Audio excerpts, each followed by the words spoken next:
আজকে আমি সোয়াবিনের কিমা বানিয়ে দেখাবো। সোয়াবিনটাকে আমি সেদ্ধ করে তারপর মিক্সিতে একদম মিহি পেস্ট করতে হবে না, এরকম একটু পেস্ট করে নিতে হবে। একটু হাত দিলে বেশ দানা দানা থাকে। আর আমি নুন, হলুদ, কাশ্মীরি শুকনো লঙ্কার গুঁড়ো আর গোলমরিচ এটাতে মিলিয়ে দেবো। এখন আলু আমি ভেজে রেখেছি আগে থেকে।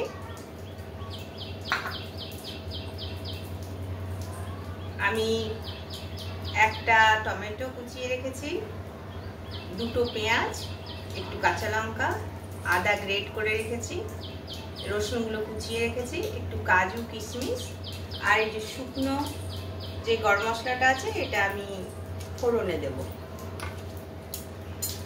সর্ষের তেল, নামাবার আগে আমি ঘি আর গরম মশলা ইউজ করব। ব্যাস আমি দেখাচ্ছি এবার কেমন করে করছি।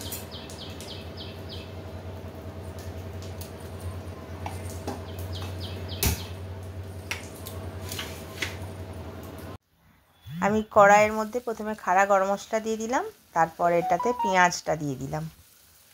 পেঁয়াজটা লাল হয়ে গেলে আমি সমস্ত কুচনো মশলাগুলো দিয়ে দেব। রসুন, কাঁচা লঙ্কা, গ্রেট করা আদা, আমি এটাতে কিন্তু কাজু আর কিশমিশটাও দিয়ে দেব। তারপর এটা ভাজা হয়ে গেলে আমি এটাতে টমেটোটা অ্যাড করব। টমেটোটা অ্যাড করলে এটা থেকে জল ছাড়ে, তো আর কিছু ভাজা হবে না। সমস্ত কিছু ভাজা হয়ে গেলেই টমেটোটা অ্যাড করব।